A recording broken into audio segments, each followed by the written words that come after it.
darkness, my old friend. I've come to lightning you again. Well, not anymore, guys. One of the biggest things to come out of this latest update, the July 2015 update, is no more lightning on storages. I guess you still can, and people still are, but you can't actually acquire any resources from it. So it's been pretty funny to see the replays in our clan since the update of people still trying to use a lightning on the storages. And not just one. No, if you're gonna lightning, you drop all three, right? I'm gonna let some of these replays play in the background, give you guys a good laugh. So a lot of really cool things came out in this update, and some things that are taking me a little bit of time to get used to. I know quite a few of you out there have been asking my opinion of the new updates, and I'm still not quite there yet with everything. I haven't gemmed any of the new update stuff. I usually don't use my gems unless I'm gemming my heroes' time during war, if we're in a close war and I need to use my heroes just to make sure I secure that extra star. And probably the reason that Supercell is never going to let us use our upgrading heroes during war, because that's about the only time people like me ever use gems. But anyways, really cool stuff that came out. The Dark Spell Factory is really cool. I love Poison. Earthquake was one that I thought, I'm probably never going to use this spell. And I can see now, after seeing some replays, where there would be some good opportunities to use for Earthquakes, maybe on some of those really tight compact bases, and be able to wipe out a bunch of walls where normally you'd use a bunch of jumps. I'm still thinking that in a lot of cases, I'm going to use jumps, even if I'm using 2 or 3 jumps, just so I can direct my troops even better. The jump spell helps, to kind of narrow down exactly where they can go. And when you use the Earthquake, it just kind of opens everything wide up. So I don't know. I think that there's some cool stuff that's going to come from that. The one thing that I really like, which I don't know if that's a good thing or not, is the Poison spell. And that's because all you have to do now is just pull the clan castle. And if it's all that dinky little stuff in there, like witches, wizards, archers, all those low hit point troops, just drop a poison on them, wait a few seconds, and those troops are toast. So I don't know about you guys in your clan, but we're not really putting witches in the clan castles anymore. They're just too expensive, and when you only need to use one space for your spell to take that out, it kind of just defeats the whole purpose. So to me, it seems a little OP. It makes things easier. It was pretty difficult to be able to hit witches, especially double witches with a lightning, and take them out. And now it doesn't really seem to be a problem because you just take a poison and they're gone. Now the final spell, Haste, I am definitely excited about this one. I think that it's going to be used a lot with the air attacks with balloons, because the balloons do so much damage anyways. It's really not a matter of using a rage to increase their damage, but if you can speed those babies up, I just think that that's going to be pretty tough, and probably the reason why they brought out another sweeper to just kind of balance that all out. So I haven't used that yet. Looks really cool. Looks like there's going to be a lot of benefit to it. I like the idea of taking something like a rage where you have the benefit of the damage increase plus the speed increase, and just giving you the speed increase for one spell spot. Now, other things that came out in this update, the dragon level 5, which is pretty cool. You know me, I love my dragons, but I don't use them beyond Town Hall 8.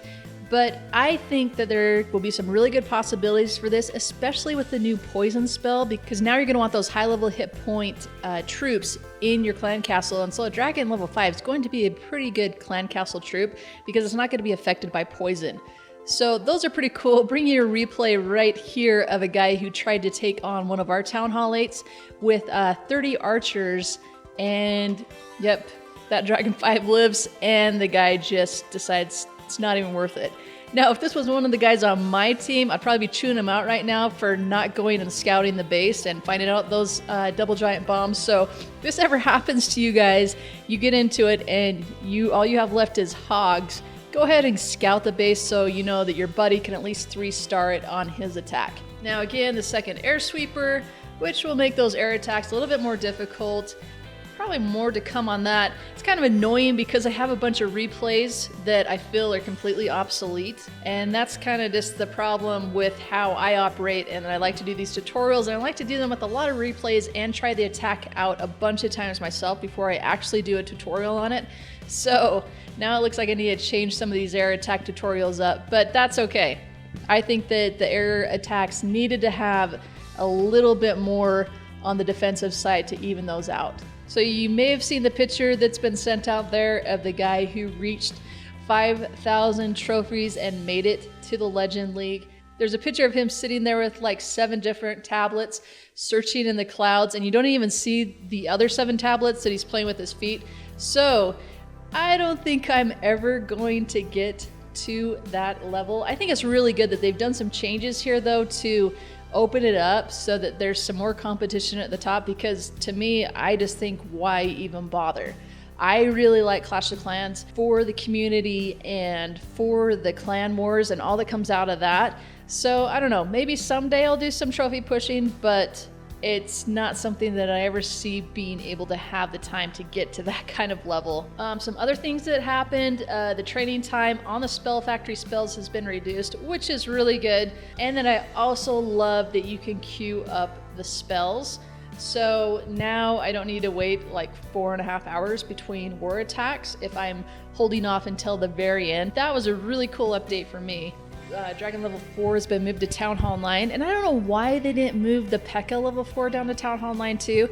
That came, P.E.K.K.A. level 5 came out when I was a Town Hall 9 on my main account, and that was pretty annoying. I really wanted that P.E.K.K.A. level 4, so it'd be really cool if they moved it down, but maybe just a little bit of a balancing issue where they think that's just too much for you Town Hall 9s that are already pretty much 3-star assassins. Now the other thing that I've noticed, and I think some of you guys have too, is that the interface is a little bit different, like the feel of things and the touch and the zoom. Things are a lot more sensitive than they used to be, or maybe not as sensitive. And I'm finding that I'm double dropping troops when I'm meaning to just drop one, and I'm thinking that I'm switching between troops or spells and it's not switching. I've had that problem before. I think we all have, but it seems to be even more so with this update. So just something to get used to there, I guess. The big change is definitely the Archer Queen. So there were so many complaints about that Archer Queen shooting walls and doing absolutely nothing. So they've made it that the Archer Queen hates walls, and she would just rather walk clear around the base instead of shooting a wall, which seems really great, except for now it is like nearly impossible to get your Archer Queen into the center. So I have a couple of replays here. This is my first attack after the update, and I knew this had happened. I'd seen some replays and people talking about it, so I knew that I really had to hold back on that queen and funnel her into the center. And it worked out great on my first attack. And then my second attack, you know, when you start attacking, you just kind of go into autopilot mode. I dropped the heroes too soon, and my queen never made it into the center, and which meant I never got the town hall. And before this update, my queen would have been sitting right there at the town hall, taking it down. It would have been a no problem 2-star. And I walked away with just 1 on this attack. So that's definitely something I'm going to need to work on. The one thing that is nice is that we're seeing a lot less of the troops just banging on walls when it makes absolutely no sense for them to do so. So the troops are a lot smarter now, and that works out really great, because now when you fail your attack, you have a lot more blame that you can give to yourself instead of crappy AI. All right, guys, so that wraps it up for me for what I feel about the new update. Leave a comment below letting me know what you think about the new update, what your favorite things are.